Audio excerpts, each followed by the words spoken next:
Hello everyone, आप सभी को वट सावित्री व्रत की हार्दिक शुभकामनाएं।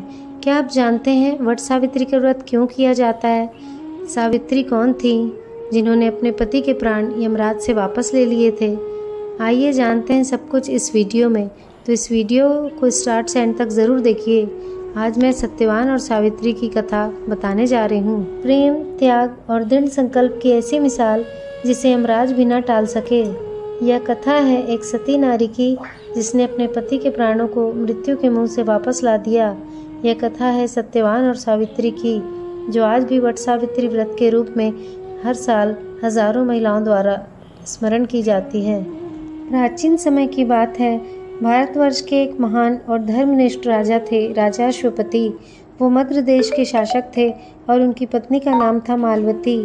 राजा और रानी दोनों ही धर्म में अटूट विश्वास रखते थे, परंतु उन्हें एक ही चिंता खाई जा रही थी कि उनकी कोई संतान नहीं थी। राजा अश्वपति ने संतान की प्राप्ति के लिए वर्षों तक माता देवी सावित्री की उपासना की थी। उनकी कठिन तपस्या से प्रसन्न होकर देवी सावित्री ने प्रकट होकर उन्हें एक तेजस्वी कन्या का वरदान दिया।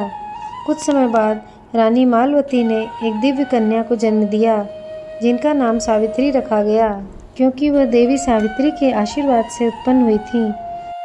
सावित्री बचपन से ही असाधारण थी, तेजस्वी, सुंदर, बुद्धिमती और धर्मपरायण। जैसे जैसे वह बड़ी हुई, उनके गुणों की ख्याति दूर दूर तक फैल गई, परंतु कोई भी राजकुमार स्वयं को उसके योग्य नहीं समझता था। अंततः पिता की आज्ञा से सावित्री स्वयं अपने वर की खोज में निकली। तभी उनकी भेंट हुई सत्यवान से, जो एक वनवासी राजकुमार थे, जो अपनी सेवा, तप और सच्चाई के लिए प्रसिद्ध थे।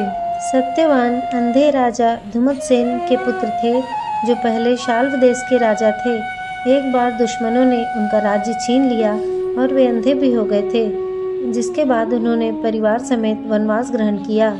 सत्यवान भले ही वन में रहते थे, लेकिन वह धर्म, सेवा, सत्य और ज्ञान के प्रतीक थे, इसलिए उनका नाम सत्यवान पड़ा। जब सावित्री ने सत्यवान के गुणों के बारे में सुना तो उन्होंने उन्हें मन ही मन अपना पति मान लिया। उन्होंने यह बात अपने पिता को बताई तो उसी समय देवर्षि नारद का आगमन हुआ और उन्होंने चेतावनी दी।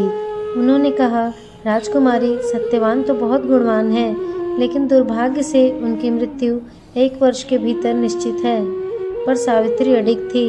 उन्होंने दृढ़ता से कहा, जिसे मैंने मन, वचन और कर्म से पति मान लिया, वही मेरा सत्य है। राजा ने अनुमति दे दी और उनका विवाह सत्यवान से हुआ।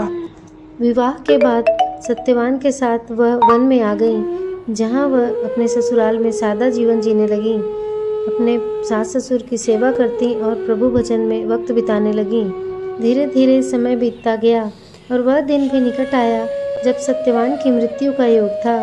सावित्री ने 3 दिन तक उपवास रखा और उस दिन जब सत्यवान लकड़ियाँ काटने वन में गए तो सावित्री भी उनके साथ गई। दोपहर होते होते सत्यवान को चक्कर आने लगे और वह सावित्री की गोद में ही सो गए। तभी वहाँ यमराज प्रकट हुए, मृत्यु के देवता। वे सत्यवान के प्राण लेकर जाने लगे, लेकिन सावित्री पीछे पीछे चलती रही। यमराज ने रोका, पर उन्होंने धर्म की बातें, नारी धर्म, सेवा और सतीत्व की शक्ति से उन्हें प्रभावित कर दिया। यमराज ने कहा, वर मांगो सावित्री, लेकिन सत्यवान को छोड़कर।